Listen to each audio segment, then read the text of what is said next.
Sejam todas muito bem-vindas, sejam todos muito bem-vindos. Solicita-se que, por gentileza, a partir de agora, os celulares sejam colocados em modo silencioso ou desligados.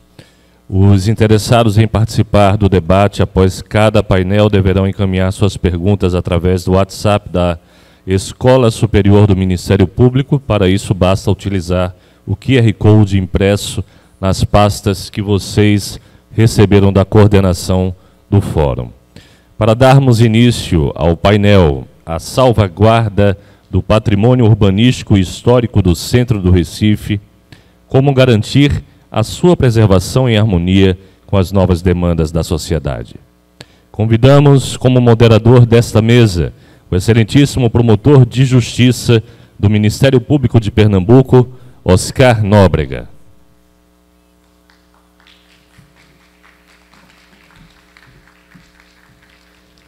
Também convidamos os seguintes expositores: o senhor Francisco Cunha, arquiteto e historiador, sócio fundador da TGI Consultoria e do INTG, Instituto da Gestão, cofundador e militante do Observatório do Recife e do movimento Olhe pelo Recife, também presidente do Conselho de Administração da ARES, Agência Recife de Inovação e Estratégia. Seja bem-vindo.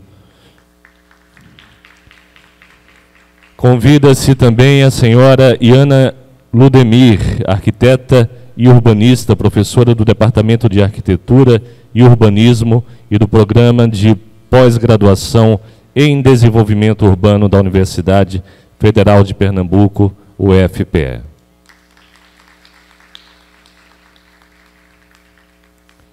O senhor Rafael Amaral Tenório, presidente do Conselho de Arquitetura e Urbanismo de Pernambuco. Senhor Francisco José, jornalista, 46 anos como repórter da Rede Globo, com mais de 2.000 reportagens nos 5 continentes.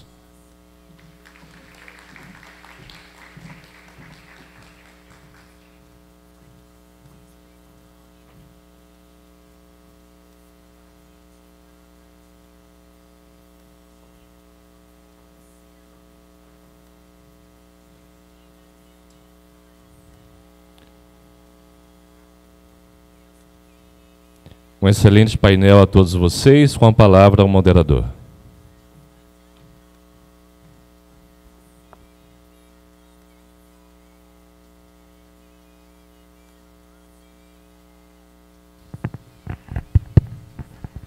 Boa tarde a todos e a todas. É um prazer aqui retomar os trabalhos no último trecho aqui do Fórum sobre o Centro do Recife. Eu queria pedir desculpas aí pelo atraso do início dos trabalhos em quase 1 hora, mas as palestras, os painéis de manhã foram super interessantes, assim como serão os da tarde. Mas de antemão peço uma compreensão assim dos painelistas para a gente cumprir o tempo dos 20 minutos, que eu sei que são muitas informações, né? Os temas são, notadamente desse painel, eu me coloquei à disposição para reger esse painel, porque é um tema muito afeta a questão da preservação do patrimônio histórico e urbanístico, e eu acho que é o que tem interface assim, com o papel do Ministério Público e como ele pode fomentar essa discussão e essa política pública.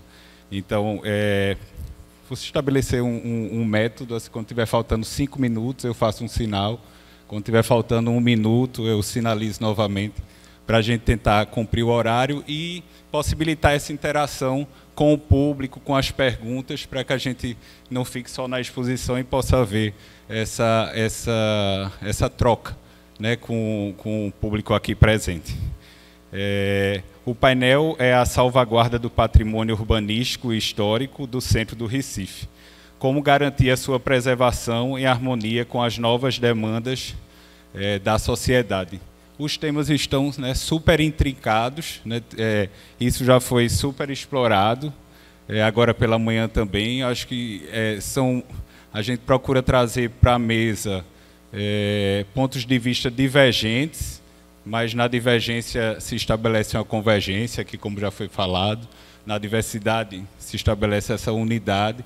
Então, acho que há consensos, né, de que é preciso resgatar as pessoas, essa circulação no centro, a questão das moradias, isso traz a segurança, isso traz o comércio de volta. Então, existem consensos que podem ser trabalhados. E uma das coisas, quando o Jorge Melguizo ontem falou aqui, que me chamou a atenção, e a gente também teve a oportunidade de conversar sobre isso, é que em Medellín foi feito todo esse trabalho, mas o Recife tem essa particularidade que talvez lá não tivesse, que é a questão do patrimônio histórico, né? Muitos prédios tombados e bens de preservação especial, né? Que o Recife conserva aqui nos 3 bairros, e como isso pode se conciliar com a questão da habitação. Então, acho que esse é o foco principal desse painel, e é com muita alegria que a gente inicia por Francisco Carneiro Cunha, arquiteto e historiador, sócio fundador da TGI Consultoria e do Instituto da Gestão, INTG, articulista da Algo Mais, a revista de Pernambuco, de que eu sou leitor, adoro, colunista do programa temático CBN Mobilidade da Rádio CBN Recife, cofundador e militante do Observatório do Recife e do movimento Olhe pelo Recife, Cidadania a Pé. Presidente do Conselho de Administração da ARIES, Agência Recife de Inovação e Estratégia. Então, é com esse vasto currículo que a gente vai ter o prazer de te escutar. E muito obrigado desde já pela presença. 20 minutos.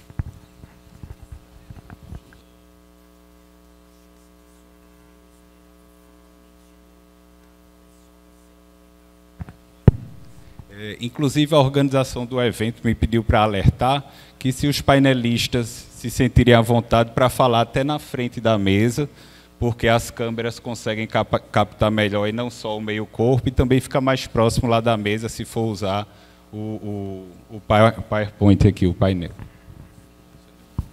É ali também.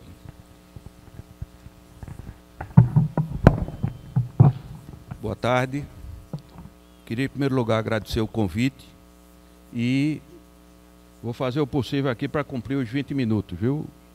Vou começar iniciando. Bem, tem uma pergunta aí no título do painel, né? Eu vou tentar responder. Como é que a gente faz aqui para...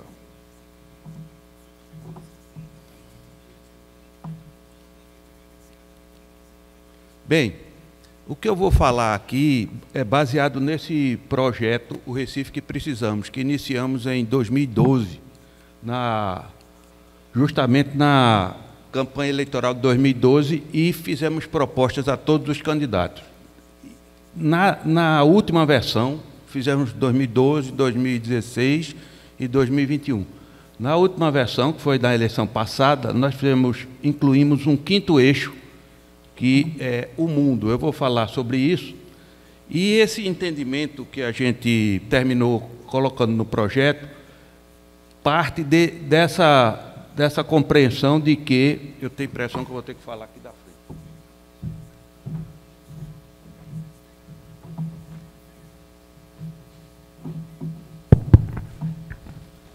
Bem, parte dessa compreensão de que a cidade não para, a cidade só cresce, que é um verso da música de uma das músicas de Chico Science. E a cidade cresce na periferia, mas no centro, a característica da nossa cidade é que ela decresceu. Então, a impressão que nos ficou, depois que fizemos uma série de diagnósticos sobre a cidade, foi, eu chamaria assim, um quebra-cabeça desmontado. O Recife, num espaço de uma geração, ele virou uma espécie de quebra-cabeça desmontado. E esse quebra-cabeça desmontado, no centro da cidade, ele virou um quebra-cabeça histórico desmontado, porque a nossa região, essa região central, é uma região muito densa do ponto de vista histórico e cultural. E não é despropositado afirmar que, com a sua cabeça desmantelada, a cidade perdeu o rumo. A hipótese que nós temos, e nós com a qual trabalhamos, é que no momento em que o centro se desmantela e a cidade se desagrega, ela perde também um rumo. E foi esse o entendimento que a gente procurou levar para esse projeto, que é um projeto do Observatório do Recife, foi criado em 2008, e em 2012 fizemos o projeto Recife que Precisamos, com a realização do Observatório do Recife, mas congregando diversas entidades, e o acompanhamento editorial da revista Algo Mais. Basicamente, o projeto Recife que Precisamos, ele tratava, além da educação, saúde e segurança, que são inescapáveis, ele procurava tratar de 5 eixos: a cidade, no que diz respeito à retomada do controle urbano, o futuro, restabelecimento do planejamento de longo prazo, enfrentamento do travamento da mobilidade, o caminho, recuperação do centro da cidade, era um eixo específico, a história, a recuperação do centro da cidade, e o rio, a revitalização do rio Capibaribe. Isso desde 2012, e o fato de irmos insistindo nisso permitiu que esse conteúdo ele fosse sendo trabalhado e fosse sendo objeto de diálogo com o setor público. Então nós conseguimos muitos avanços em relação a isso, mas em relação ao centro não. Infelizmente, eu tenho a experiência de trabalhar há quase 20 anos com a CDL do Recife, e a CDL fez sempre essa proposição, que o centro fosse tratado de forma mais cuidadosa, vamos dizer assim, mais específica, fosse dado um olhar específico ao centro, coisa que só foi possível nessa quadra atual, nessa gestão atual. Também foi objeto, para construir esse quadro, a gente terminou usando muita referência das caminhadas domingueiras, as caminhadas pela cidade. Essa aí é a caminhada das pontes, que foi coberta pela Rede Globo, aí deu 250 pessoas. Eu perdi a voz, porque falar para 250 pessoas sem microfone não é fácil, é difícil, eu não consigo usar microfone. Eu sei que foram 250 pessoas andando pelo centro do Recife. Então, essa foi uma das caminhadas, mas centenas de caminhadas foram feitas com esse entendimento de observar o centro e observar a cidade. Mas o que eu queria chamar a atenção em relação ao centro é esse centro que foi do meu tempo, foi do tempo de muitas das pessoas aqui, de Francisco José com certeza, foi o centro que era a referência da cidade. Caetano Veloso, quando recebeu o título de cidadão pernambucano em 2013, ele disse essa coisa aí: Pernambuco entrou na minha vida aos 4 anos de idade através de uma canção de Capiba. Qual foi a canção? Maria Bethânia, exatamente. A mãe pediu a ele para dar o nome à irmã que havia nascido. Como a mãe cantava Maria Bethânia, ele deu o nome de supetão Maria Bethânia. Botei o nome da minha irmã por causa dela. Nós, de lá do interior da Bahia, olhávamos o Recife como o mundo olhava para Paris. Dito por Caetano Veloso, isso é uma referência muito importante. Uma boa parte do país, e principalmente do Nordeste, olhava o Recife como o mundo olhava para Paris, segundo Caetano. Esse centro aí que nos traz a reminiscência de... parece Nova York. Não é? Parecido, não é igual, mas parece Nova York. Isso é o centro da cidade às 6 horas da noite, há 30 anos atrás. A foto de Alci Lacerda, uma foto maravilhosa de Alci Lacerda. É aquele horário que ontem ao qual o poeta se referiu aqui, que Carlos Pena Filho chamou de o festim. Nas mesas do Bar Savoy, o refrão tem sido assim: são 30 copos de chopp, 30 homens sentados, 300 desejos presos, 30 mil sonhos frustrados.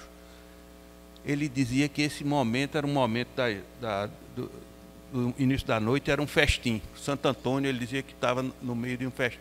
O que foi proposto em 2012? E essa proposição é do saudoso José Luiz da Mota Menezes.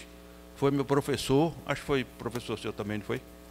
Foi nosso professor dos arquitetos, e ele dedicou a sua vida à história do Recife.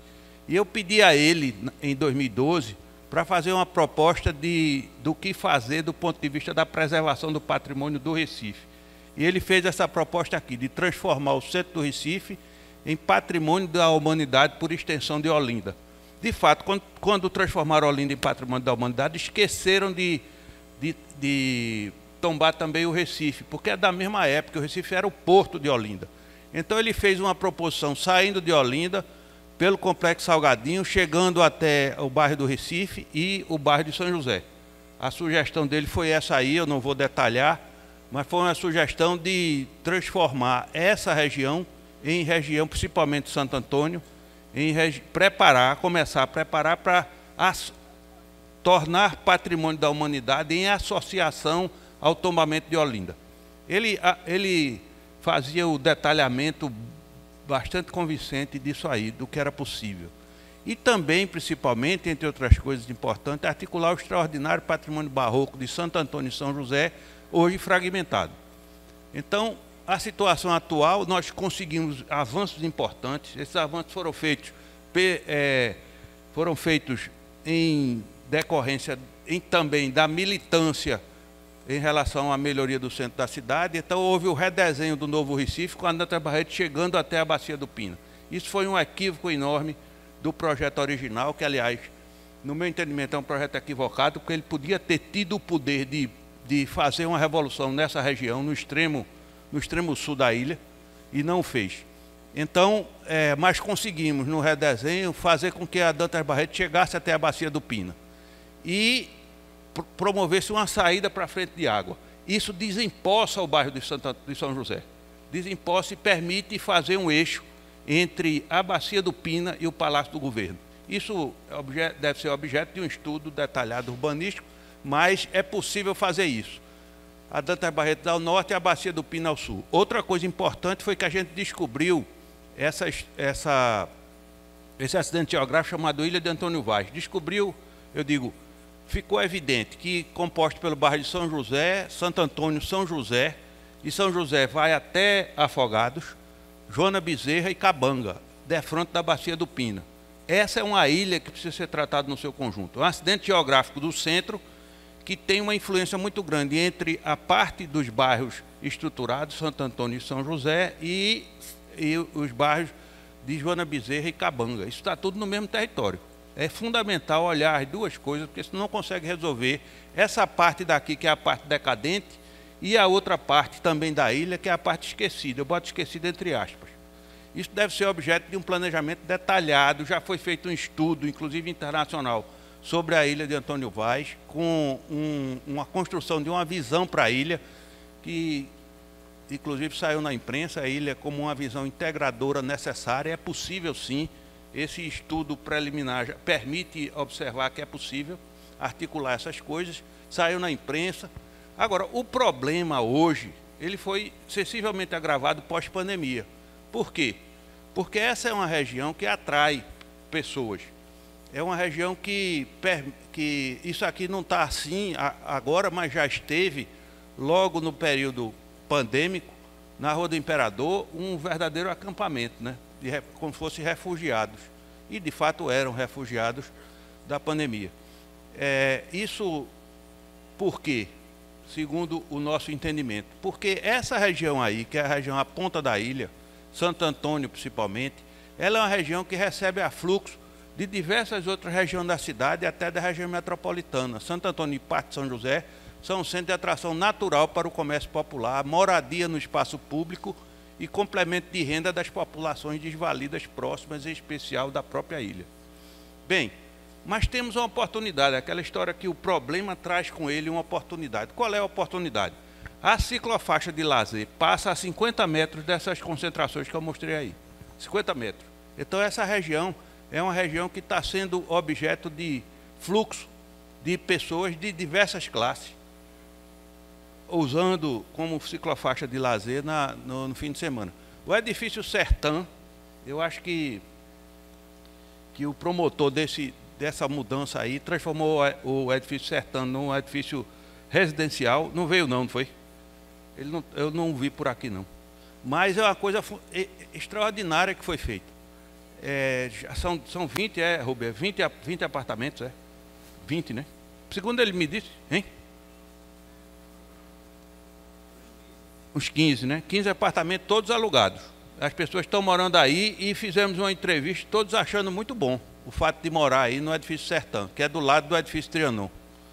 Bem, isso também o espaço Criadouro, no edifício Douro, atrás do Correio, é um edifício com grande movimentação cultural e artística, diversos artistas, diversos artesãos estão com local de trabalho aí. Isso é uma das iniciativas que é o Cine Rua Douro. E essa região é a região que está sendo reformada. Em torno do mercado de São José também foi feita uma requalificação do espaço. A Basílica da Penha foi restaurada e está belíssima, a Basílica da Penha. E foi feita uma realocação no Cais de Santa Rita. Eu fiz essas fotos justamente em outubro de 2020, em plena pandemia. E tem outras iniciativas também. Eu numerei apenas essas aí, que são oportunidades. A comunidade dos Pequenos Profetas, quem não conhece devia conhecer, na Avenida Sul, com o seu telhado ecoprodutivo, que é uma referência aí no bairro de São José e atende a comunidade, toda aquela comunidade do Coque, com um trabalho educativo de grande envergadura. Os avanços possíveis a partir de 2021, isso é com base na proposição que eu fiz, apresentei aos candidatos, no sentido de não apenas ver, sentir a cidade, evocar o seu passado, partilhar o seu futuro, partilhar o seu presente e sonhar com o seu futuro. Isso é de Mário Sete, em 1948. A proposta final foi a seguinte: primeiro, criar a gestão territorial do centro do Recife. Isso já foi criado. Estabelecer a governança do processo de gestão e definir com clareza 2 horizontes de planejamento, de intervenção. Curto prazo, com zeladoria, ativação e melhoramentos pontuais, e médio e longo prazo, com plano estratégico de desenvolvimento sustentável do centro, atrelado ao plano Recife 500 anos. Já foi feito um esforço de planejamento, foi criado o Recentro. Além da criação do Recentro, a Ana Paula apresentou ontem aqui, foi criado o trabalho de zeladoria permanente, de ativação da Guararapes, já está no 3º evento de ativação, vai ter o 4º agora, se eu não me engano, dia 7.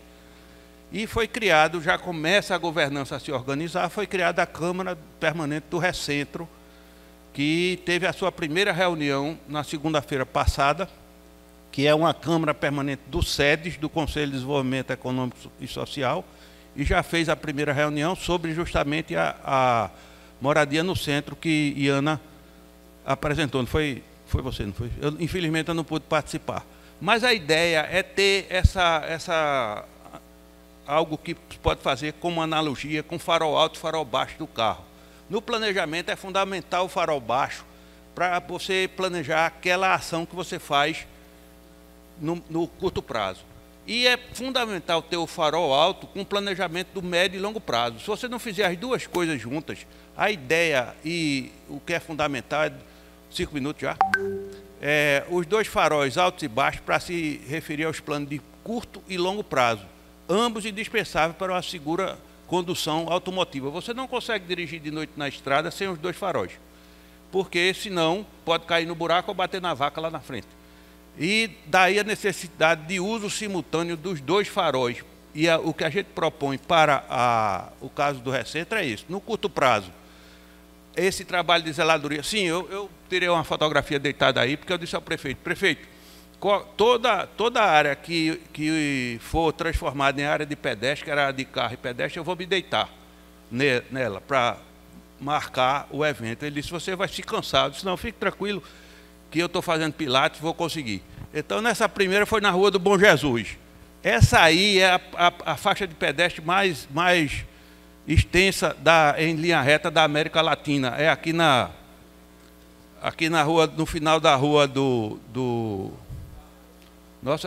é na Nossa Senhora do Carmo, mas no final da Rua Duque de Caxias e no começo do Livramento. Então foi feito aí porque a CTTU dizia que não podia, porque a faixa tinha a norma não permite. A norma diz o mínimo da faixa, não diz o máximo. Você pode fazer 100 metros.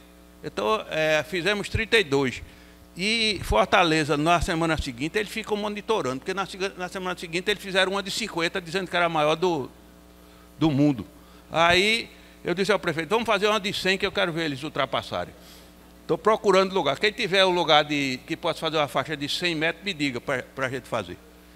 Bom, aí eu não vou botar, eu me deitei aí, mas Fred tirou uma foto minha, mas eu não vou botar não, porque não pode ninguém deitar numa faixa, né? Mas eu pelo menos mostrei que a faixa estava pintada de um canto a outro. Nós tivemos também, e isso é uma reivindicação da própria CDL, que é o corredor do comércio, fundamental de restaurar e de definir, que é, inclusive com as suas infiltrações, que essa aí é a Rua da Palma, foi transformada em rua aumentada, duplicada a área de pedestre, e também eu me deitei aí no meio-dia, e a conclusão que a gente faz é o seguinte: tem para pós-pandemia, nesse caso da zeladoria e no curto prazo, duas verdades simples e baratas. Primeira, que caminhar é um ato revolucionário. Não fosse a caminhada, nós não teríamos conseguido verificar nada disso.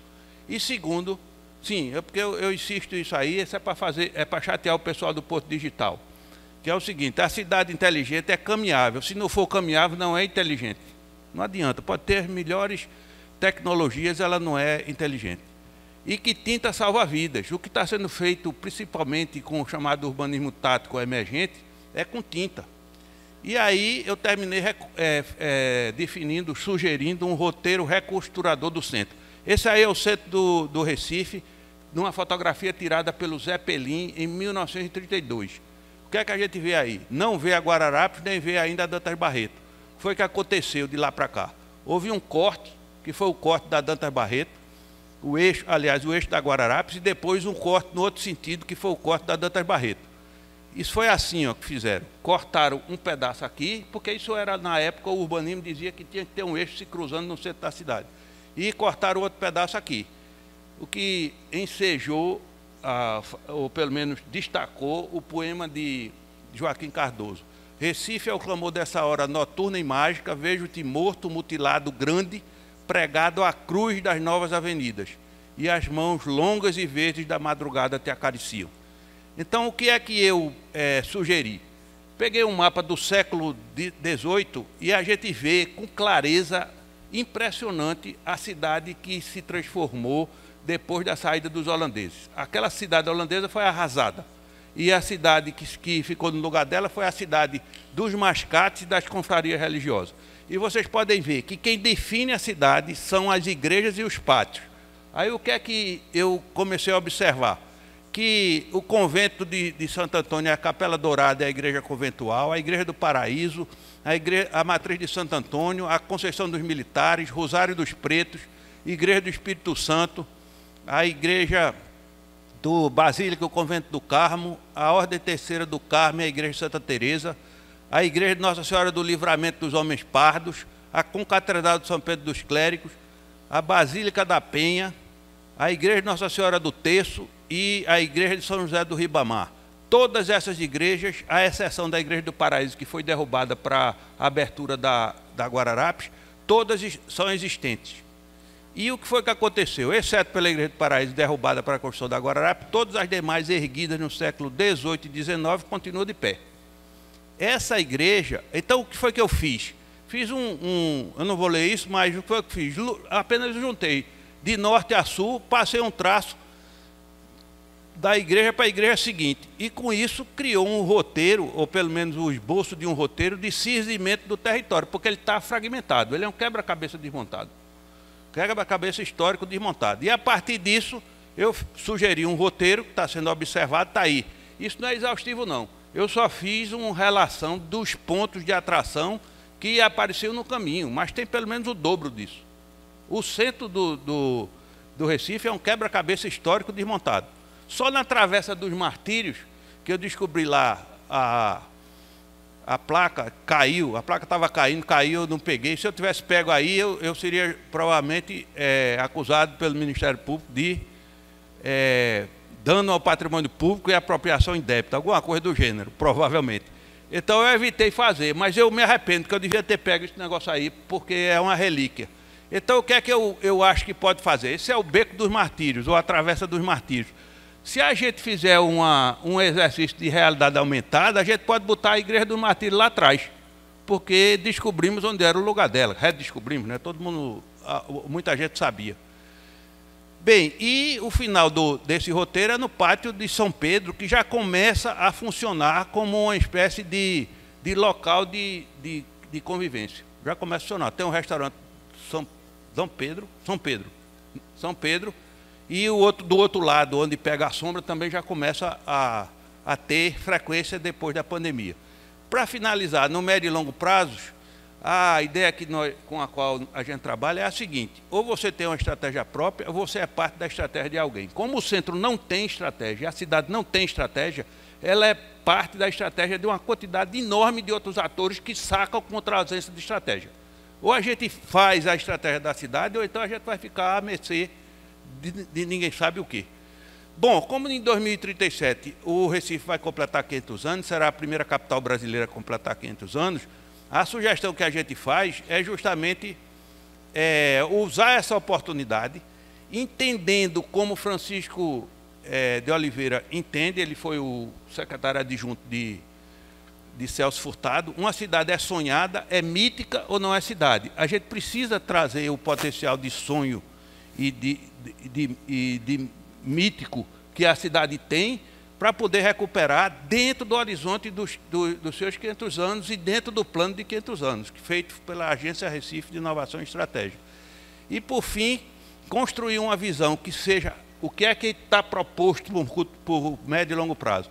Construir uma visão que seja de toda a cidade para o centro e inspire um plano estratégico de desenvolvimento sustentável. Tem que ser de desenvolvimento sustentável, tem que ser estratégico, intimamente articulado com o Plano Recife 500 anos, que transcenda gestões e seja capaz de guiar a regeneração redentora que a região requer e precisa a partir da construção de uma nova vocação, porque aquela que ela tinha de ser centro de referência, aquela Nova York que eu mostrei ali, ou a Paris a qual Caetano se referiu, com forte viés habitacional. Não há dúvida para mim que tem que ter um forte viés habitacional. Não é só isso, mas é isso também, que substitua aquela vocação perdida há décadas. E, por fim mesmo, só assim eu vou responder à pergunta inicial. Só assim, com clareza e engajamento social em relação aos objetivos de desenvolvimento sustentável de médio e longo prazo, será possível salvaguardar o patrimônio urbanístico e histórico do centro do Recife, garantindo a sua preservação em harmonia com as novas demandas da sociedade. Se não for assim, será casuísmo. Sem planejamento de longo prazo, será casuísmo. Você preserva aqui, preserva ali, depois a outra gestão não preserva mais, e aí a gente não tem continuidade de preservação. Bem, muito obrigado pelo convite e pela atenção. Fico à disposição.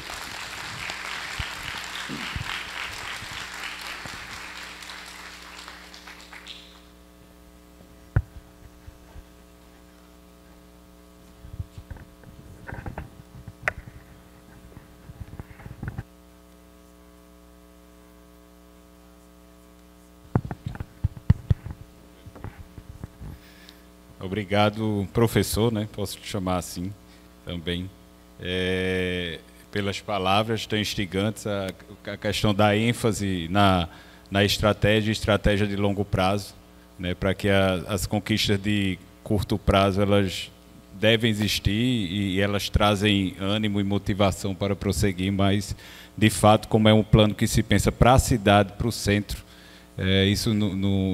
isso tem que ser apropriado coletivamente e não pode ficar na mão de uma gestão, não pode ser passageiro, enfim. Esse é um dos grandes desafios, né? E somente diante do sistema eleitoral que a gente tem. Mas estamos caminhando. Passo a palavra agora para Iana Ludemi, arquiteta e urbanista, professora do Departamento de Arquitetura e Urbanismo e do Programa de Pós-Graduação em Desenvolvimento Urbano da Universidade Federal de Pernambuco, UFPE, onde é vice-coordenadora do grupo de estudos sobre o mercado imobiliário. Suas pesquisas atuais se debruçam sobre a dinâmica de produção do espaço, sobre os mecanismos de funcionamento do mercado imobiliário nas áreas centrais. Em pesquisas anteriores, analisou a articulação entre o mercado imobiliário de edificações novas e antigas na área central do Recife. A tese de doutorado. E as condições de habitabilidade em imóveis históricos, segundo a percepção e a valorização dos seus atributos por parte de uma demanda potencial. Enfim, Doutora Iana é estudiosa sobre os limites e as potencialidades da habitação aqui no centro do Recife, certamente também terá muito a contribuir. Boa tarde, gente. Eu queria, primeiramente, agradecer pelo convite, a José, por ter essa oportunidade de estar aqui. Queria parabenizar o Ministério Público pela criação desse núcleo. Queria dizer que já considero a minha apresentação desatualizada pelo acúmulo, de conhecimento que a gente vem produzindo hoje ao longo do dia. Então, as mesas da manhã, as mesas da tarde já foram de grande contribuição. Queria parabenizar aqueles palestrantes que me precederam. Realmente está sendo um momento de muito aprendizado, muito rico. Queria parabenizar o Ministério Público. E aí, quando a gente se pergunta, a salvaguarda do patrimônio urbanístico e histórico no centro do Recife, como garantir a sua preservação em harmonia com as novas demandas da sociedade? E quando a gente se depara com as novas demandas da sociedade, quais seriam essas novas demandas da sociedade? Eu parei para me perguntar, E quais são as demandas antigas? Quais são as demandas tradicionais?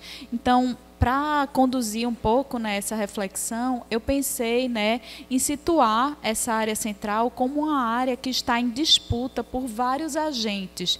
Então, diversos indivíduos, diversos grupos de atores sociais têm perspectivas diferentes, têm desejos diferentes para essa área central. Todos esses desejos se contrapõem, entram em conflito nessa área central. E para conduzir um pouco essa conversa, eu queria começar por uma edificação específica, que é a edificação do Centro Cultural dos Correios. Então, foi uma edificação que funcionou como agência bancária, que até o início da pandemia funcionava como um centro cultural, o Centro Cultural dos Correios, situado no bairro do Recife. E, no início, aproximadamente em setembro de 2021, já desocupada por causa da pandemia, já em um contexto de privatização dos Correios, a gente encontra essa edificação, que é um edifício, que é patrimônio público, uma edificação enorme, em excelente estado de conservação ainda, ou seja, com a instalação hidráulica funcionando, instalação elétrica funcionando, com os pisos de granito, com banheiros funcionando. E a gente tem essa edificação sem cumprir a sua função social, e essa edificação é ocupada por um movimento organizado de luta pela moradia. E nessa edificação, olhando pela janela dessa edificação, durante essa ocupação de um movimento de luta por moradia, a gente se depara com duas realidades distintas. A primeira é, você vê um movimento organizado lutando pela moradia, bem localizada na área central. A gente vê uma edificação pública em excelente estado. E qual vai ser a destinação dessa edificação pública se realmente os Correios vierem a ser privatizados? O que é que será feito dessa edificação? E, a partir dessa edificação, nesse contexto, a gente olha e a gente vê uma população em situação de rua. Então, a gente tem uma população ali residindo e sendo privada de todos os seus direitos mais básicos, em situação de rua, vulnerável, exposta a vários riscos. E também dessa janela a gente vê a edificação que é o Chantecler, que lembra a gente o Monumenta, que foi o projeto para a reabilitação de algumas edificações simbólicas no bairro do Recife. E a gente vê também, deixa eu ver, aqui duas torres que são muito emblemáticas dos novos desejos de moradia, do que é essa área central como uma localização cada vez mais reconhecida pela possibilidade de promoção de novos imóveis residenciais. Então, essa edificação, que está aí também há quase 20 anos lutando para ser reocupada com recursos públicos, fazendo parte, ela agora vai dar lugar a uma mostra de de decoração, de arquitetura de interiores, que é a mostra Casa Cor. Então, em um único bairro, né, quantas lógicas diferentes se sobrepõem, se justapõem nessa área da cidade.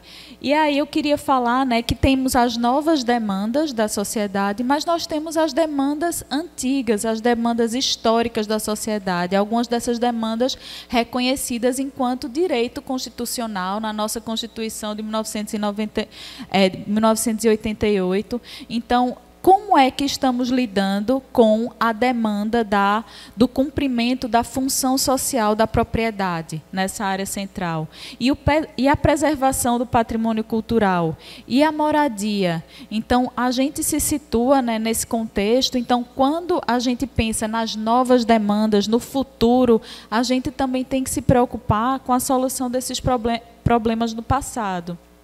Então, aqui, né, a respeito disso, a gente tem um histórico, né, de ocupações que recorreram a edificações são do patrimônio público, como a ocupação Marielle Franco, essa ocupação nos Correios que eu falei. A gente tem levantamentos, né, que já foram trazidos hoje de manhã sobre imóveis com mais de 5 pavimentos vazios, bem situados na cidade, em áreas providas de infraestrutura. Então, não são edifícios pequenos, em pequena escala, que têm uma intervenção muito pormenorizada, porque são edificações históricas e difícil de intervir, porque tenham técnicas muito antigas de construção. São edificações de 5 ou mais pavimentos que podem passar por algum tipo de intervenção. E a gente tem mapeamentos, né, de dívidas de mais de R$500 milhão, né, de alguns imóveis situados nessa área central. Então, outra questão que a gente tem, né, por exemplo, alguns programas que foram realizados aqui no Recife, como o programa Morar no Centro, na época do extinto Ministério das Cidades. A gente organizou aqui na cidade do Recife um programa que se pautava na reabilitação de imóveis históricos para fins habitacionais. E nesse programa, a primeira área que foi escolhida pelo reconhecimento do seu potencial habitacional, por ser o último reduto habitacional onde a população ainda morava no patrimônio histórico, era exatamente o sítio histórico da Boa Vista. E daquelas 12 edificações que foram escolhidas para ver a viabilidade econômica, a viabilidade arquitetônica de pegar uma edificação e promover ali múltiplas unidades habitacionais, das 12 que foram estudadas, 3 já vieram à ruína. Uma delas... Alô? Uma delas que é essa, né?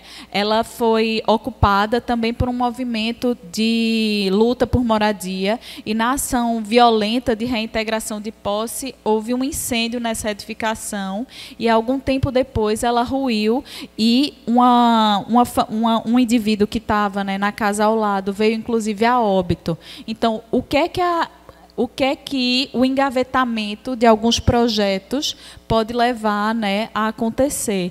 Aqui, algum tempo depois, uma dessas edificações ela estava sem nenhum controle urbano, né, sendo submetida a um uso de depósito de material reciclável, e essa edificação histórica, com esse uso de depósito, não aguentou, né, a carga e veio a ruir.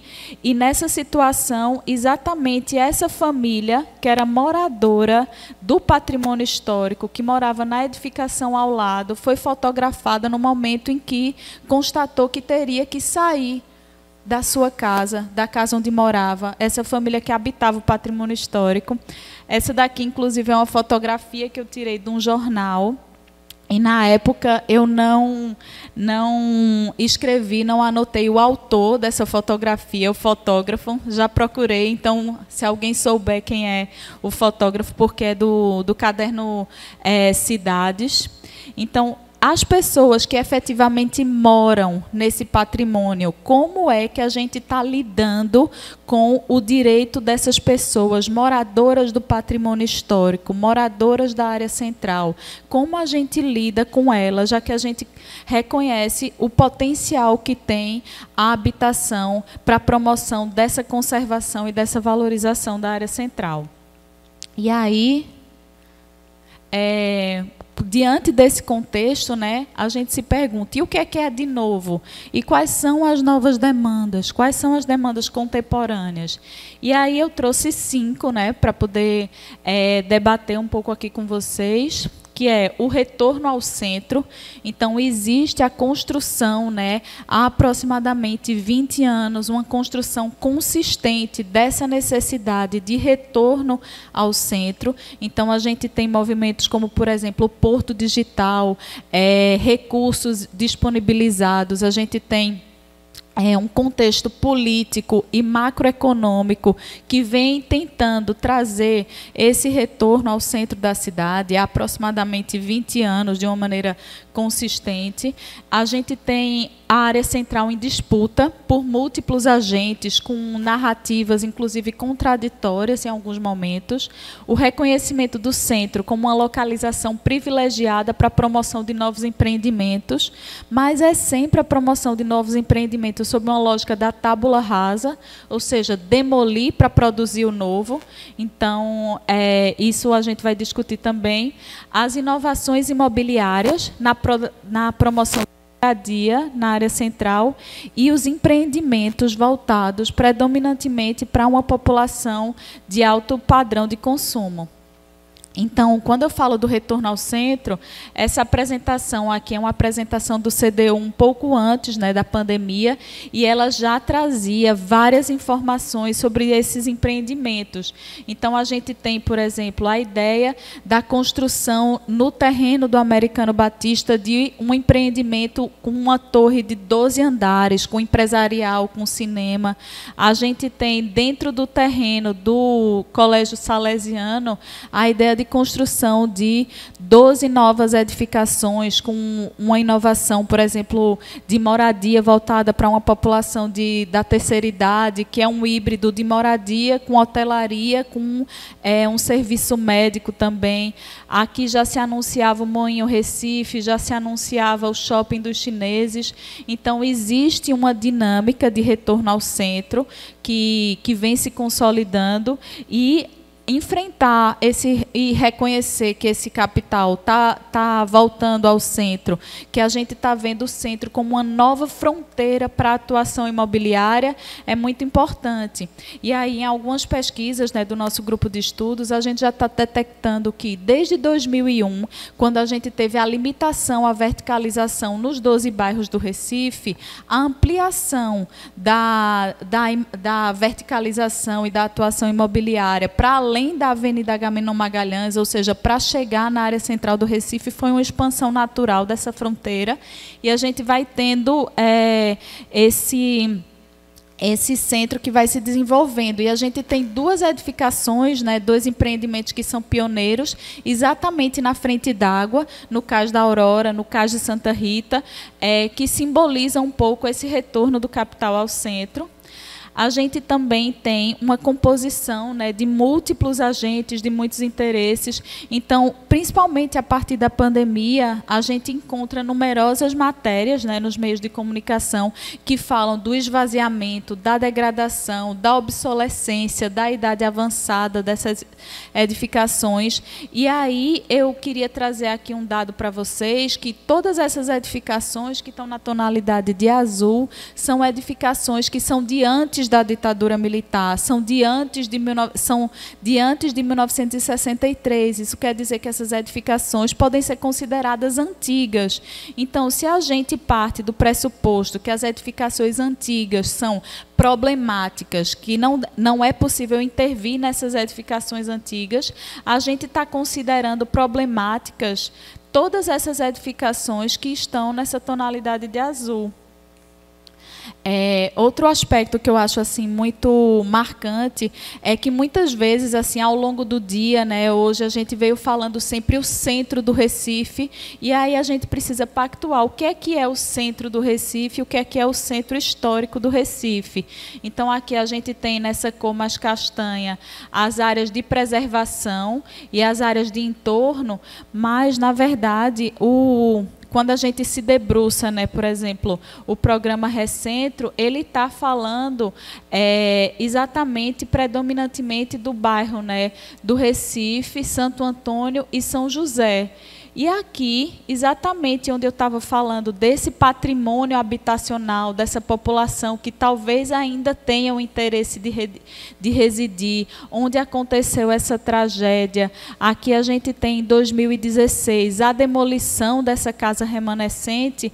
Então, essa área daqui, ela não está nesse primeiro momento sendo priorizada pelo principal programa de reabilitação dessa área central.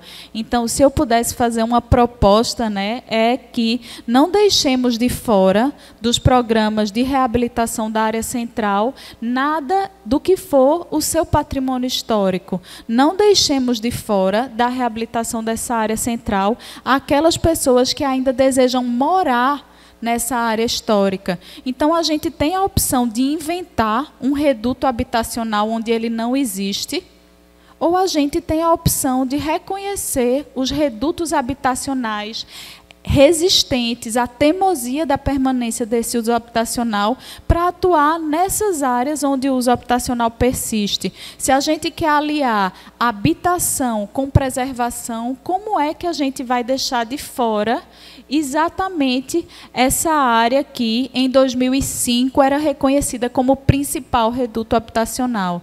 Então, deixo aqui, né, essa seleção desse polígono fala muito de um receituário que é o do empreendedorismo urbano. Então, a gente tem um paradigma do empreendedorismo urbano, né, do ponto de vista teórico. Isso pode ser muito visitado pela leitura de David Harvey, e a gente tem uma receita de que é necessário atrair a iniciativa privada, é necessário você ter um polígono de atuação com efeito demonstração, com efeito detonador, como a gente trouxe em outras palestras. E qual é a capacidade social desse receituário de empreendedorismo urbano, se todos os investimentos de maior volume eles vão estar pensando numa iniciativa privada, como essa iniciativa privada? Então, qual é o papel do poder público no que se refere ao planejamento dessa área? Qual o papel, o que é que a gente pode fazer para além do paradigma do empreendedorismo urbano? E aí, será que funciona a gente promover a verticalização, novos imóveis residenciais, enquanto o estoque edificado existente está servindo de depósito, está servindo de oficina, não tem o controle urbano, não tem a qualificação do espaço? De que adianta a gente promover novas moradias em detrimento, né, da moradia que a gente poderia potencializar no imóvel histórico? Então, o que será que a gente quer para essa área central? Será que é atrair moradia, ou será que é atrair moradia para morar no patrimônio histórico? Será que é atrair moradia, ou será que é reabilitar esse estoque edificado que a gente tem de tanto valor e tão ocioso nessa área da cidade? E aí, né, tem programas, né, por exemplo, atualmente a gente tem o Recentro, mas aí recuperar um pouco desse acúmulo, dessa memória, desses estudos que foram realizados anteriormente. Então, a gente tem o programa Nosso Centro, em 2010, com alguns pontos importantes. Tem o programa Morar no Centro, tem o programa do bairro do Recife, e tem um acúmulo, né, produzido em relação a isso. Aí aqui, só para poder trazer, né, uma comparação, como é que esses imóveis antigos, que compõem esse patrimônio histórico, essa memória coletiva, eles têm condições de ser apropriados para uso habitacional, para comércio, para serviço. Então, o que é que a gente tem, né? A cada vez que a gente produz uma nova camada de bens imobiliários, a gente relativiza a relação desses imóveis antigos com os novos, porque a gente está produzindo novos imóveis que são exatamente a resposta às demandas contemporâneas, a tudo que a sociedade quer. Então, aqui, né, numa comparação na mesma rua, a gente tem essa edificação e um apartamento, né, de 70, essas são pesquisas de ontem, de 70 metros quadrados aqui, está à venda por 540 mil, e é um valor de R$7 mil o metro quadrado. E essa edificação aqui, não sei se vocês conhecem, onde funcionou a ONG Civitate por alguns anos, ela tem 160 metros quadrados e está sendo vendida por 220 mil a um preço de R$1.300 o metro quadrado. Será mesmo que não é viável, do ponto de vista econômico, fazer nenhum tipo de reabilitação nesses imóveis? Por que será que esses imóveis não estão na pauta, né, para uma reabilitação para fins habitacionais? O que é que a gente vai esperar que aconteça com imóveis desse tipo? Todos eles à venda hoje, estão disponíveis à venda hoje, e eles não têm a condição de atrair, né, consumidores da mesma forma que tem. Então, a produção de imóveis verticalizados vizinhos ao patrimônio histórico, eles tendem a colocar numa competição desigual, desleal, entre o patrimônio histórico e as novas formas de moradia, as novas formas de trabalho, as novas formas de hospedagem. Então, a quem cabe, né, fazer o gerenciamento disso?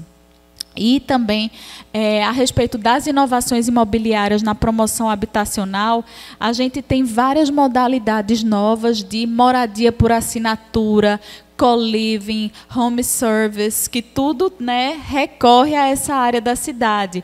Então, a gente tem já nos anúncios imobiliários dessas inovações, todas elas na área central, já as plataformas do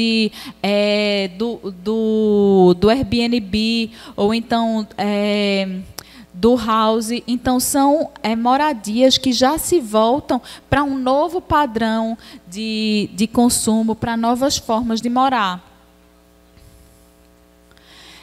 Aqui também, né, ressaltar que os empreendimentos, que já existem numerosos empreendimentos voltados para consumidores de alto padrão. Então, a gente tem um empreendimento como o Hotel Marina, como o Moinho, como o Moto by Hilton, aqui o Chantecler, que vai estar dedicado a uma mostra de arquitetura, aqui as torres mais altas. Então, não existe necessariamente o desafio de atrair empreendimentos de alto padrão. O desafio reside, não é atrair empreendimentos, o desafio é atrair empreendimentos que venham a contribuir com a preservação desse patrimônio histórico, com a conservação desse patrimônio histórico. E aí, como viabilizar a manutenção de sítios históricos que constituem a nossa memória coletiva? Como reconhecer e valorizar os múltiplos agentes que coexistem nesse território? Todos eles devem permanecer nesse território. Como garantir o direito à moradia, a preservação do patrimônio e a função social da propriedade também no centro? E como reverter essa narrativa que condena os imóveis a uma obsolescência precoce? Então, na medida em que a gente permite, né, todo tipo de inovação, sem ter o mesmo tipo de atenção à preservação desse patrimônio histórico, a gente está contribuindo para a promoção de uma obsolescência precoce dessas edificações. Então, a gente tem edificações que teriam plenas condições de uso, que seriam habitáveis, que nelas seria possível abrigar o uso comercial, uso de serviços, mas por efeito de comparação, sem as políticas públicas, sem a zeladoria de qualidade naquela ambiência histórica, essas edificações antecipam a sua obsolescência e acabam se tornando vistas, né, como como obsoletas, como inadequadas ao uso. E é isso que a gente tem que lutar, né? A gente tem que lutar para reverter essa narrativa que condena esses imóveis a uma obsolescência precoce. Então, de minha parte é isso. Obrigada, gente.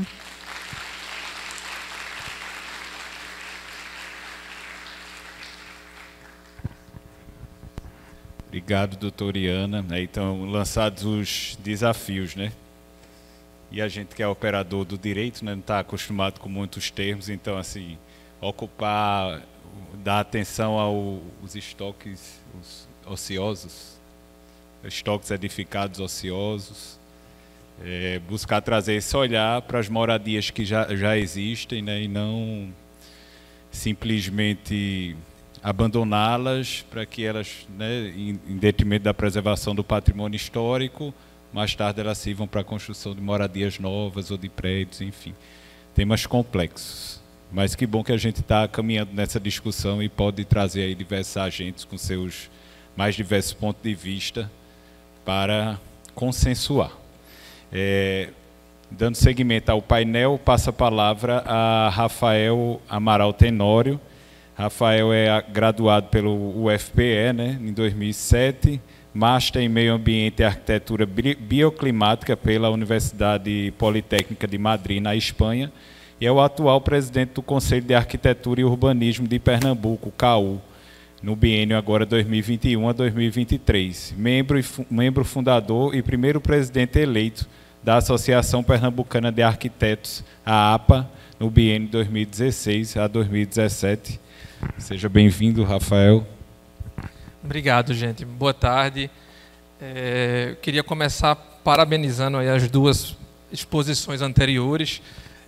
Francisco, eu já tinha visto várias palestras dele e sempre muito gratificante o quanto a gente sai motivado, enquanto a gente enxerga novas propostas, novas ações para problemas muitas vezes antigos, como já foram mostrados, mas sempre muito impactante no sentido de olhar para um olhar positivo, a gente focar muito mais na solução do que no problema. Eu acho que isso é muito enriquecedor.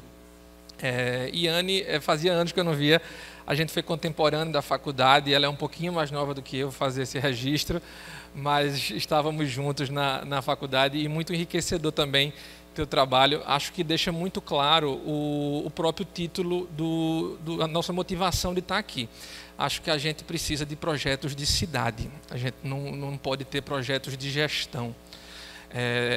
Há alguns anos eu lembro de um fato, quando um prefeito de Londres, que um pouco fora do establishment, foi eleito, e existia muito receio sobre o que é que ele faria na cidade de Londres, porque existiam muitas dúvidas. E ele foi muito analítico na resposta. Ele disse: 95% do meu orçamento já está resolvido.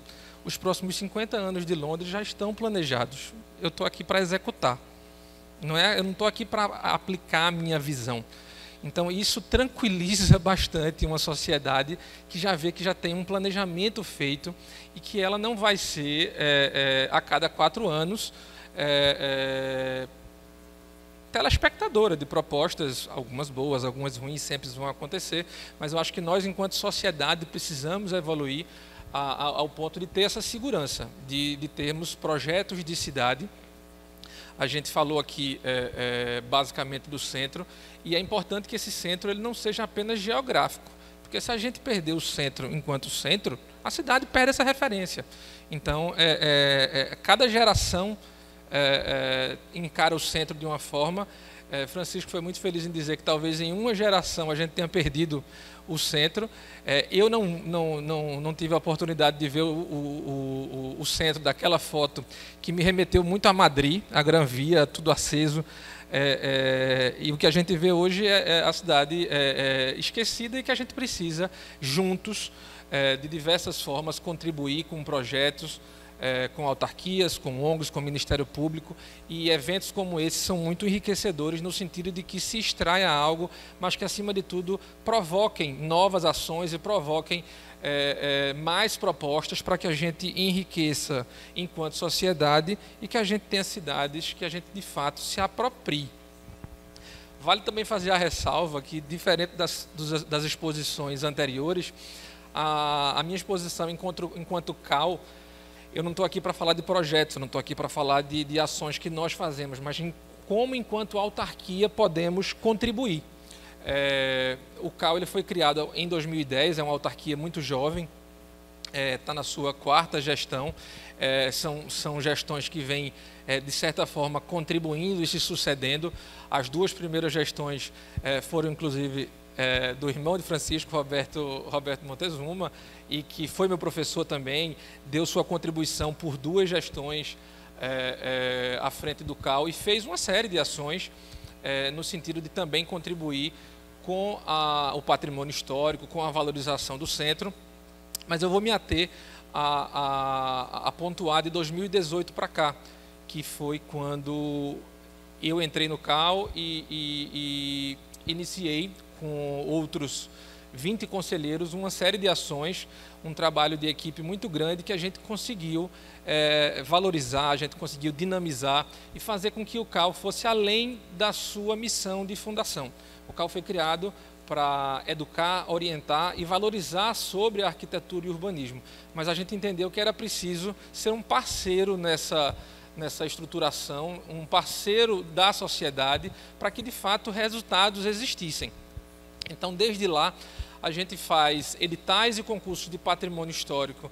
Alguns aconteceram em caráter nacional, outros em caráter estadual, mas sempre baseados aqui em Pernambuco. Isso acontece quase que de forma anual. Ações conjuntas que a gente vem fazendo com o Fundarp, com a Secretaria de Cultura, com o TCE, com a MUP e com a OAB. A gente está desenvolvendo uma proposta ainda para esse ano, junto com a OAB, onde a gente vai fazer um concurso de ideias para o Recentro. Então, a gente não quer participar apenas de forma pontual ou institucional, mas fazer com que a sociedade, de fato, entregue propostas arquitetônicas e jurídicas, de modo a trazer ainda mais atrativos. Então, a gente reconhece muito o escritório do Recentro, mas entendemos que podemos fazer mais nesse sentido. Então, muito do nosso esforço, do nosso investimento vai nesse sentido de que o CAU seja propositivo. A gente tem feito várias lives em relação ao patrimônio, buscando conectar sociedade, ATIS com patrimônio, inovação com o patrimônio. A gente tem algumas comissões que eu vou aqui detalhar um pouco mais na frente e cada vez mais, de forma orgânica, patrimônio e inovação são discutidas de forma integrada. Sobre vários aspectos, não tem nem como separar, porque a gente precisa da inovação para que esse patrimônio seja reestruturado, seja viabilizado, como tanto Iane falou e mostrou a diferença do metro quadrado, o que se podia fazer ali de ATIS, o que se podia fazer de uma série de empreendimentos sem de fato derrubar. Por que a gente não reconstrói? Por que a gente não aproveita? Por que a gente não se apropria?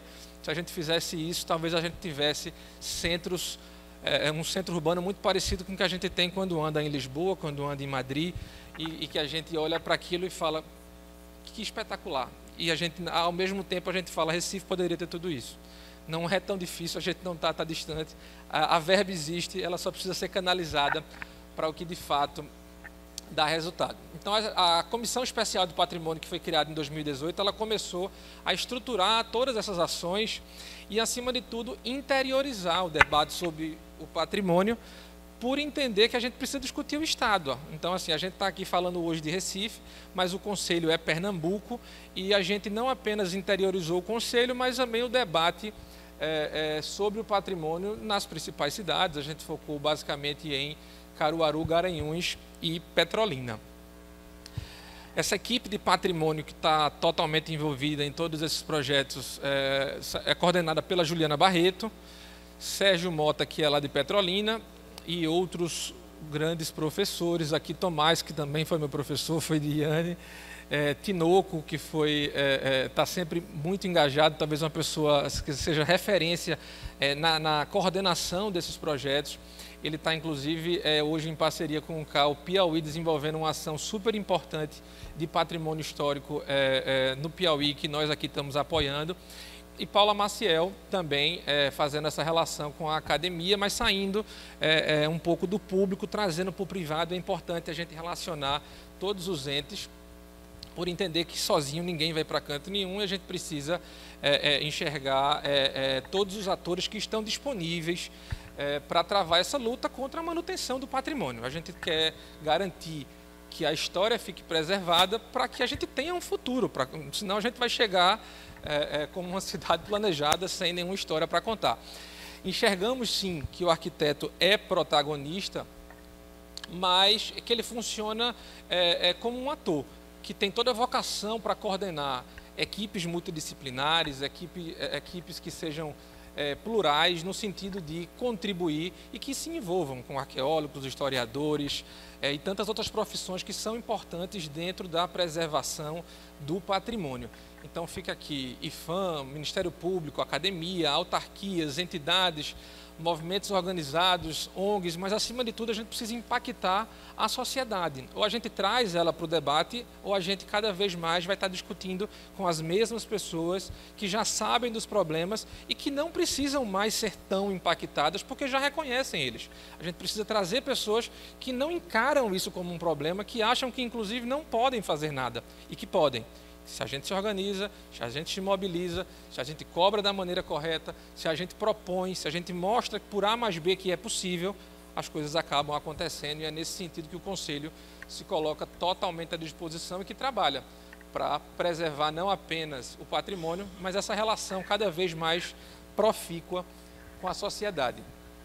Então, ainda dentro do sistema CAL, aqui é um breve histórico do que o CAL nacionalmente vem fazendo. Então, existem alguns estados que têm uma vocação para discutir o patrimônio até pela sua própria história, Bahia, Minas Gerais, São Paulo, e alguns eventos, que aqui eu não vou também ler todos eles, mas que acabaram pontuando e criando um lastro orientativo para que as ações de patrimônio de cada conselho em cada estado sigam uma linha que se alinhe ao IFAM, ao Ministério Público, e cada vez mais possam se congregar no sentido de entregar mais resultado para quem mais importa, a sociedade como um todo.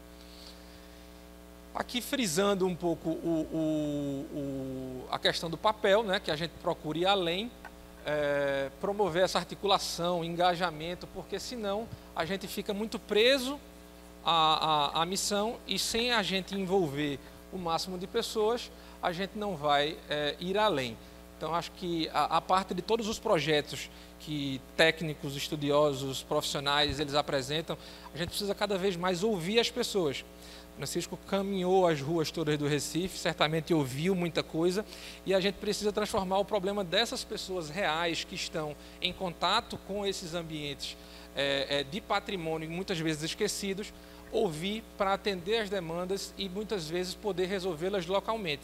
A gente já viu aqui em Recife pessoas que foram relocadas 30, 40 quilômetros, saíram de Brasília Teimosa, levaram para Camaragibe, onde poderiam estar muito bem hoje no Recife Antigo, dentro do bairro do Recife, numa região que já tem infraestrutura, que não precisaria levar transporte, que não precisaria levar uma série de custos adicionais, e morariam completamente integrados à sociedade.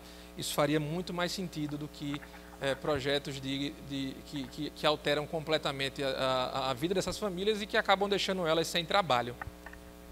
E fica o compromisso do Conselho, né? Da gente tem como base o documento que ficou das Nações Unidas de 2016, lá em Quito, onde participaram também várias entidades, e que a gente precisa adotá-las, né? A valorizar de forma sustentável o patrimônio natural, cultural das cidades, aglomerados urbanos, de forma apropriada, tanto o material como o imaterial. As histórias precisam não só ser vistas em edificações, mas também precisam ser ouvidas e repassadas de geração para geração, e reforçar essa participação social desse exercício da cidadania.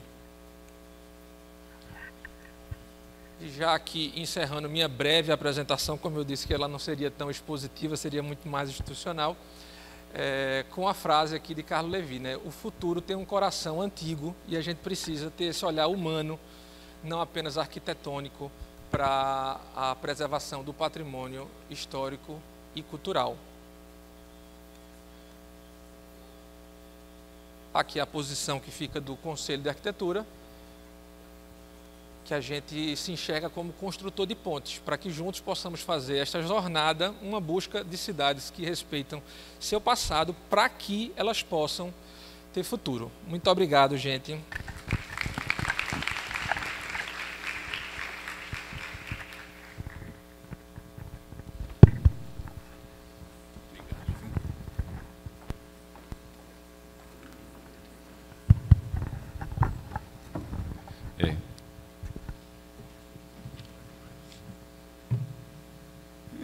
Muita sorte minha estar aqui numa mesa dessa. Quando a gente é submetido, né, a escolher a profissão que a gente vai ter para o resto da vida com 17, 18 anos para fazer vestibular. E na minha família não tinha ninguém do direito, digamos assim. Eu entrei no direito de gaiato, porque gostava de humanas, gostava muito de ler, de escrever, fui para o direito. Mas minhas duas dúvidas seriam seguir para a arquitetura ou para o jornalismo.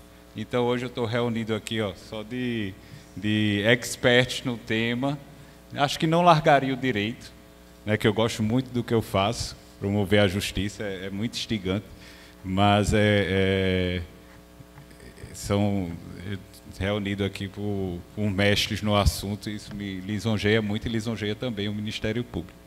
E atendendo ao pedido de Francisco José, me deixe para falar no final. É um aprendizado constante. Vou fazer a sua apresentação, embora já seja notório, né, todos, enfim, por sua visibilidade na televisão. O Francisco é nascido no Crato, no pé de serra do Araripe, cidadão do Recife e de Pernambuco. 46 anos como repórter da Rede Globo, com mais de 2.000 reportagens nos 5 continentes, nos extremos norte e sul do planeta e em todos os países das Américas, do mundo, né? Então, passo a palavra para você, que diante de tudo que foi falado e de sua visão de mundo, certamente tem muito a engrandecer com o que conhece das ruas do Recife e do que já escutou aqui nessas ruas. Boa tarde. Vocês devem estar muito curiosos, como eu também, olhando daí para cá, dizendo o que é que esse cara está fazendo aí em cima, no meio de professores, presidente de conselho, representante do Ministério Público, urbanistas, arquitetos, e eu sou apenas um jornalista. E isso eu disse quando me convidaram. Foi um contato de 2 minutos por telefone. Aqui é do Ministério Público. Queremos que você participe de um fórum. Vamos falar sobre o centro do Recife, as necessidades de mudança, de preservação, tudo. Eu falei, mas isso não é minha área, não é minha praia.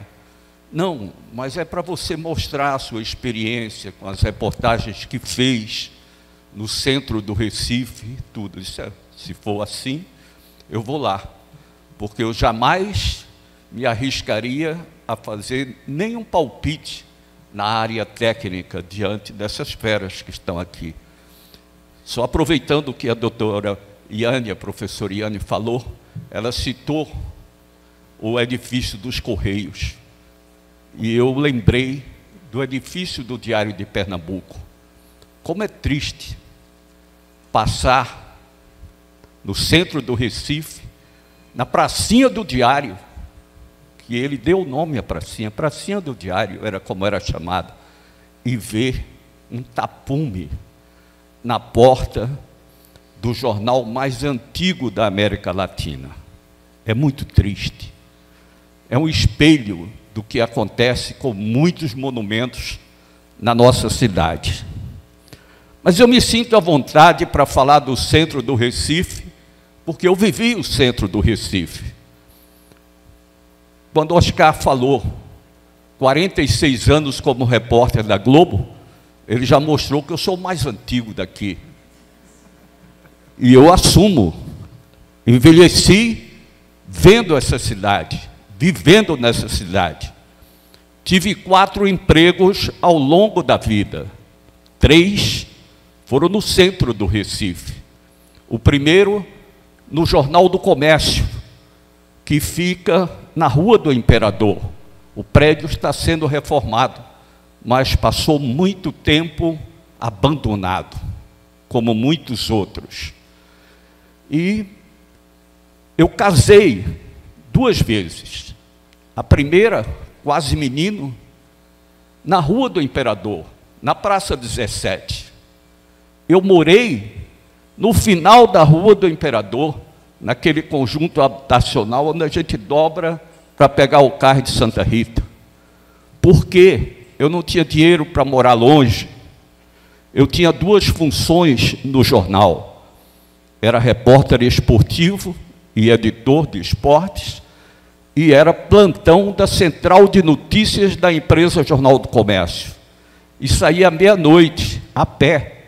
Então tinha que ser perto o lugar onde eu morava. E um aluguel barato, casado há pouco tempo, fui viver ali.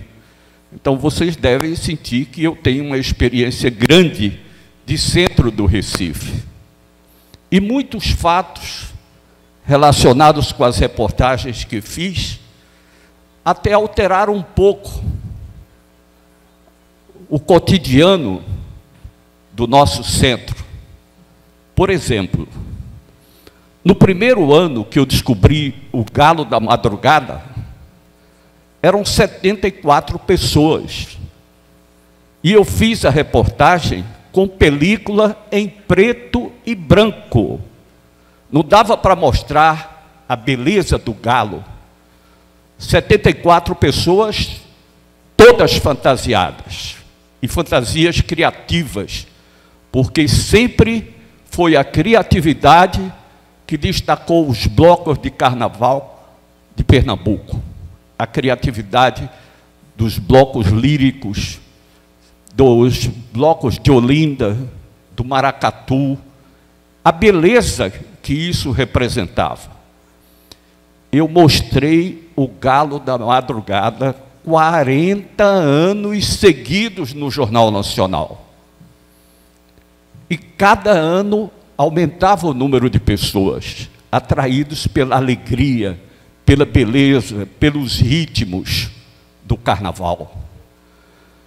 Teve uma época que não tinha carnaval na Bahia, ou seja, o carnaval da Bahia não entrava na Globo, porque nos primeiros 8 anos em que eu comecei lá, não tinha outro repórter no Nordeste.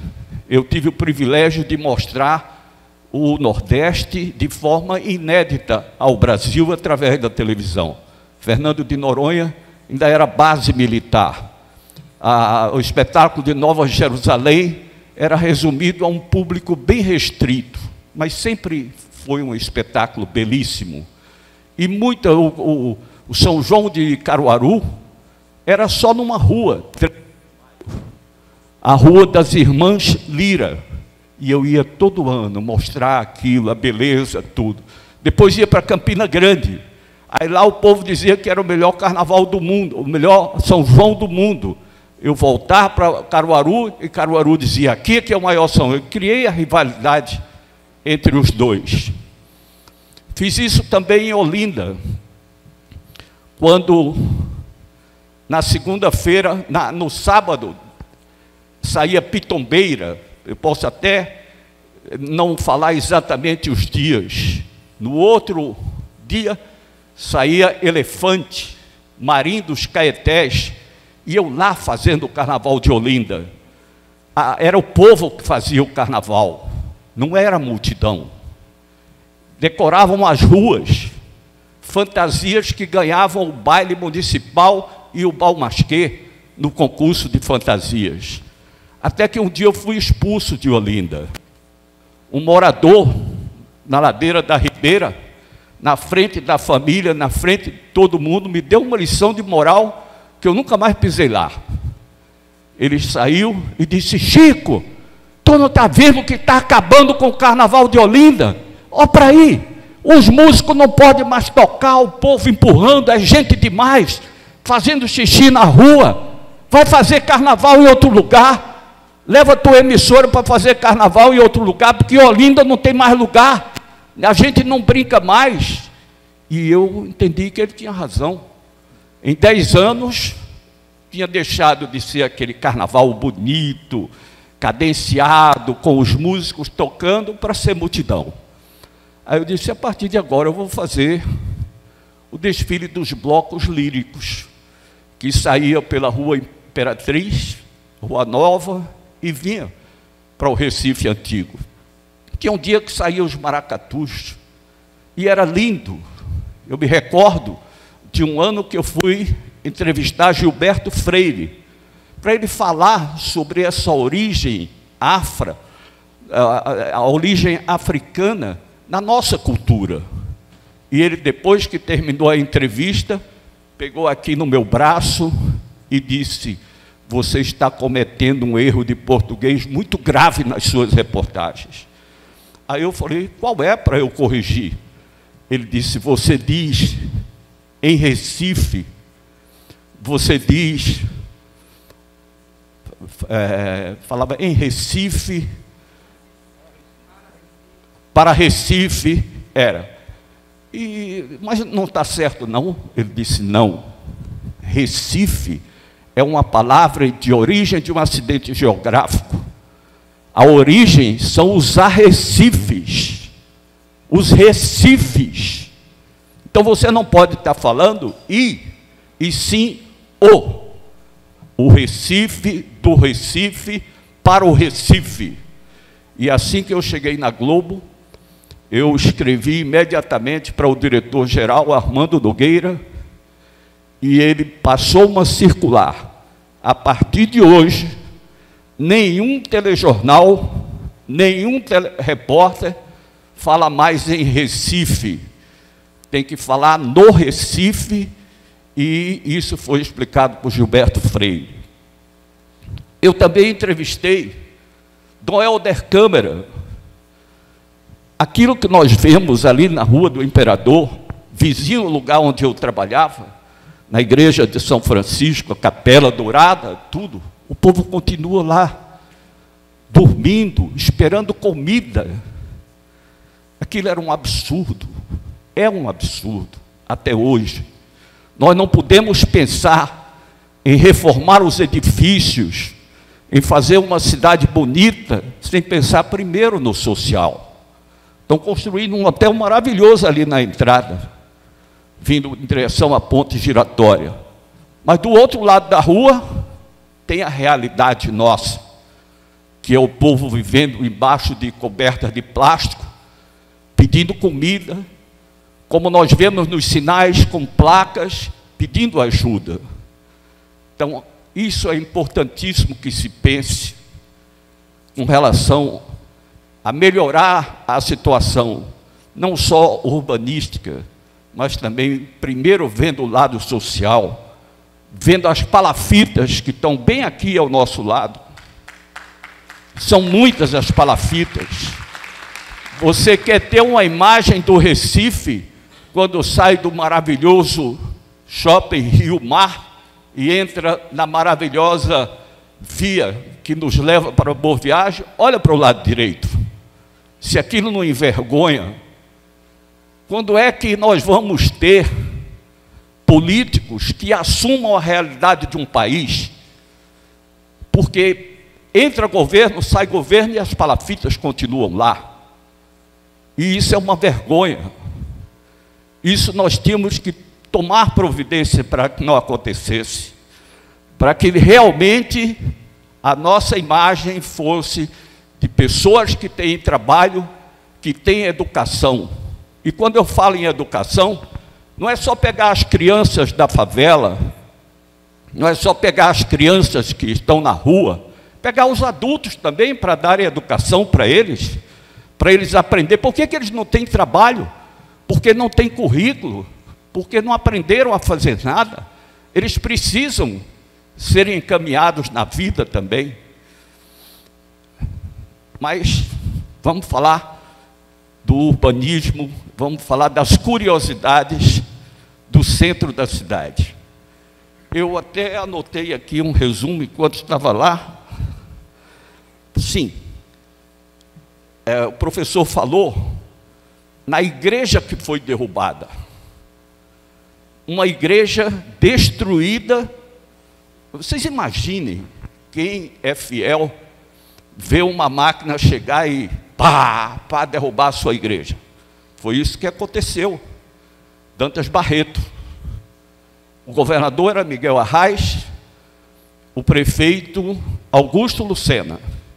E eu fiz dezenas de reportagens mostrando todos os aspectos, mostrando todos os ângulos, as pessoas que protestavam, as pessoas que falavam que era necessário, porque jornalismo é isso, você tem que dar a oportunidade de ouvir os dois lados. Mas nós perdemos uma igreja, ganhamos uma avenida, tiraram os vendedores ambulantes e criaram o camelódromo. Essa foi uma mudança também que eu vivi durante muito tempo.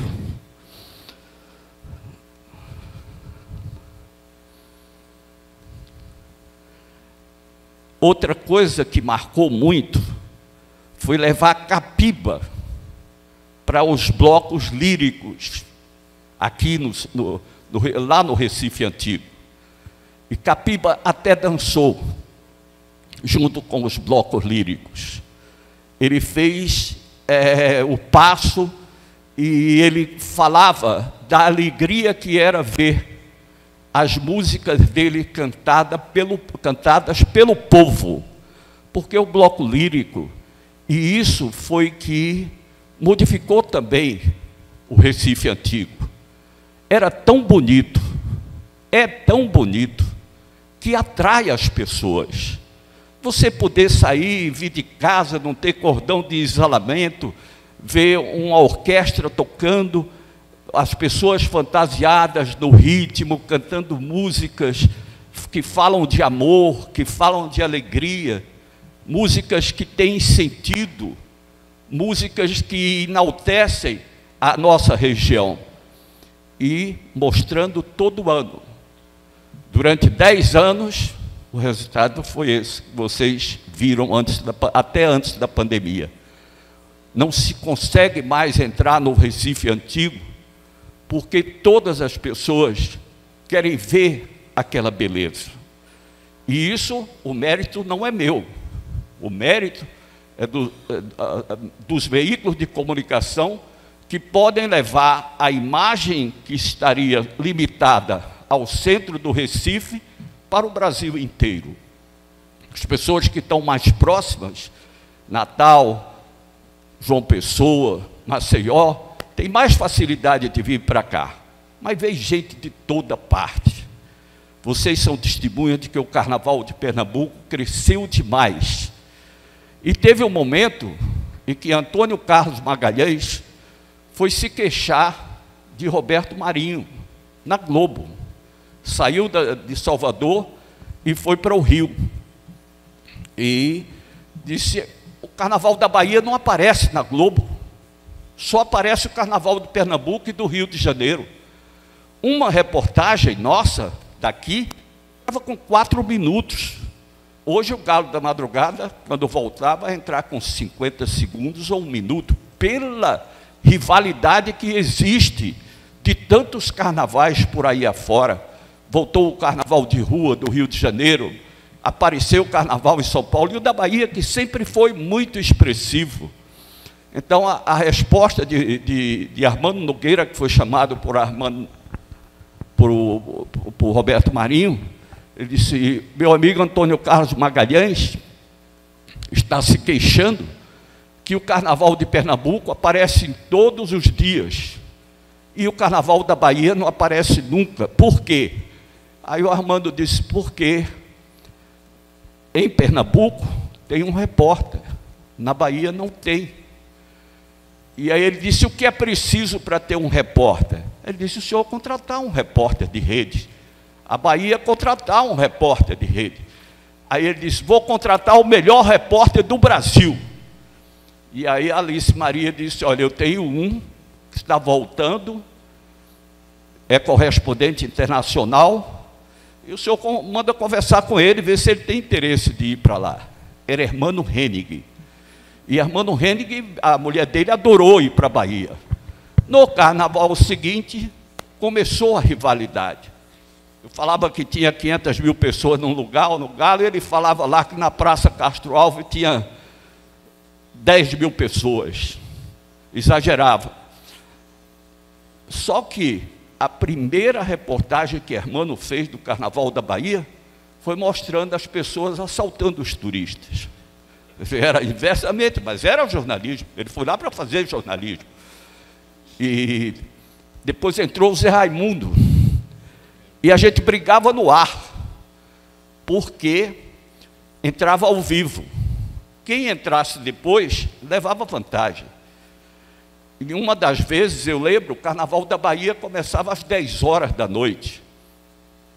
O nosso, em Olinda, aqui é mais tarde também, mas em Olinda começa cedo, é o tempo todo. Aí ele entrou de lá, não tinha ninguém, e ele dizendo, estamos no intervalo entre um trio elétrico e outro, mas daqui a pouco vai começar o movimento aqui do Farol da Barra até não sei aonde, tudo. Agora vamos ver como é que está o carnaval em Pernambuco com Chico José. Aí eu entrava e dizia, aqui não tem intervalo de carnaval, é o povo que faz, olha aí. Aí quando eu gesticulava, o povo via que estava no ar. Aí era aquela alegria. Eu dizia, aqui não tem nada de trio elétrico, é proibido entrar trio elétrico aqui, esse carnaval quem faz é o povo, não tem cordão de isolamento. E isso criava uma briga entre nós, uma briga no bom sentido. Depois, quando terminava, ele me xingava, tudo, a gente ria. Outras vezes era ele que chegava lá e disse, olha quanta gente aqui no Carnaval da Bahia, aqui tem muito pernambucano que veio brincar o carnaval aqui. Aí dava o troco. Mas foi assim que eu, ao longo do tempo, fui vivendo o centro do Recife, vivendo o carnaval. Eu me recordo bem, escrevi aqui, o Cine Moderno, o Arte Palácio, o que nós tínhamos, e era um divisor. Havia, de um lado, o Recife, onde tinha a Rua Nova, a Rua da Imperatriz, do outro lado, as ruas do comércio, com os cinemas, com os correios, com tudo. Era o lado desenvolvido, porque não tinha shopping center. Então, era ali que o povo fazia suas compras, aquilo era o centro do comércio. Do outro lado da ponte, era o submundo. No termo que era usado antes, era o Baixo Meretrício, a zona. Era assim que era considerado na época o Recife antigo, aonde todos esses monumentos bonitos eram pensões, sem nenhum tipo de higiene, aonde os pais, o meu, por exemplo, dizia, não vá nunca para lá, porque você vai pegar ou adoece. Quem for para lá não tinha camisinha, não tinha como evitar, não tinha nada. Ninguém podia se submeter àquilo. E quem era que mais fazia algazarra era quem chegava de navio. Invadia, estava lá, aquela recepção, muitas mulheres esperando e recebendo bem aqueles visitantes. Eu lembro até de um navio de marinheiros canadenses. Eu fiz a matéria. Quando eles chegaram, viram, no Canadá não tinha aquilo, mas aqui era uma mulher para cada um. Só que eles atravessaram a ponte. Eles acharam que todas as mulheres que estavam do lado de lá também eram assim. E passaram a agarrar, a polícia teve o maior trabalho da época para conter os canadenses, que agarravam as mulheres, as donas de casa que iam fazer compras, tudo, aquelas senhoras, era terrível. Só que passou o tempo e esses prédios não foram bem aproveitados. A maioria deles tem um até caindo na Rua da Guia. E a Rua da Guia era a rua principal. A Rua da Guia era a rua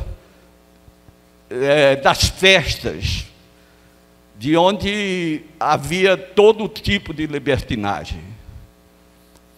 Só que, com o tempo, foi tirando essa imagem de lá e foi ficando abandonado. O que precisa, na minha concepção de leigo, é que criem vida para o Recife Antigo, para o centro do Recife. Não só restaurando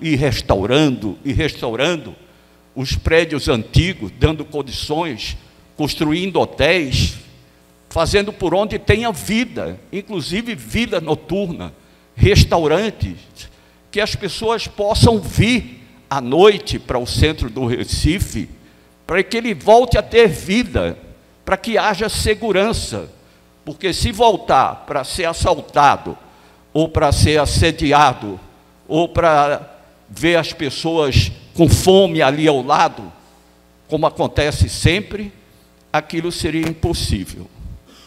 Então eu considero que já falei demais, mas falei como leigo. Me perdoem se eu estou aqui, mas avisei desde o início que eu não teria a coragem de falar além daquilo que eu tenho conhecimento, que são as curiosidades e a minha participação ao longo de muitos anos na vida desse centro do Recife. Muito obrigado pela atenção.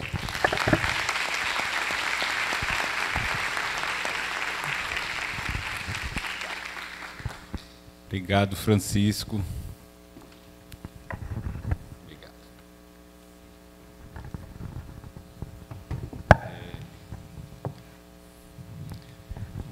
Eu acreditando que você só teria a experiência das reportagens, né, pelo centro do Recife. Na verdade, tem toda uma vida e experiência lá, né, morando como habitante.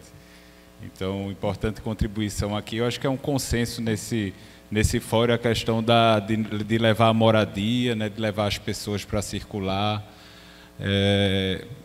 A par do direito, eu fiz administração, e eu acho que numa das tentativas de revitalização, de resgate do centro, isso aí pelos anos de 2000, 2001, por aí, eu lembro que teve um professor que falou, não adianta de nada isso que estão fazendo aí, levar bar e restaurante. Adianta por um tempo. Se não levar ninguém para morar lá, se não criar a farmácia da esquina, a padaria, se não criar essa rede inteira, com o tempo isso vai perecer. E isso faz o quê? 20 anos, né? Então a gente tem essa confirmação disso, né, dessa política lá atrás, que se tentou, né, que foi legítima, mas hoje a gente tem muito mais informação e pode reunir vários expoentes com suas contribuições para traçar um caminho mais sólido no resgate do centro do Recife. Então, agradeço a presença aqui de todos os painelistas, né, em nome do Ministério Público. Deixa eu ver aqui se chegou alguma coisa.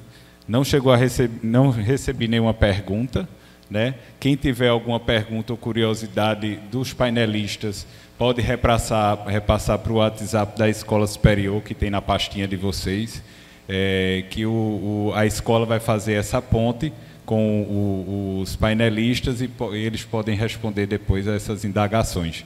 Mas, para prosseguir no tempo, aqui eu encerro o painel, a salvaguarda do patrimônio urbanístico e histórico do centro do Recife, como garantir a sua preservação em harmonia com as novas demandas da sociedade, agradecendo mais uma vez a presença e a atenção de todo o público, e seguimos para o próximo painel.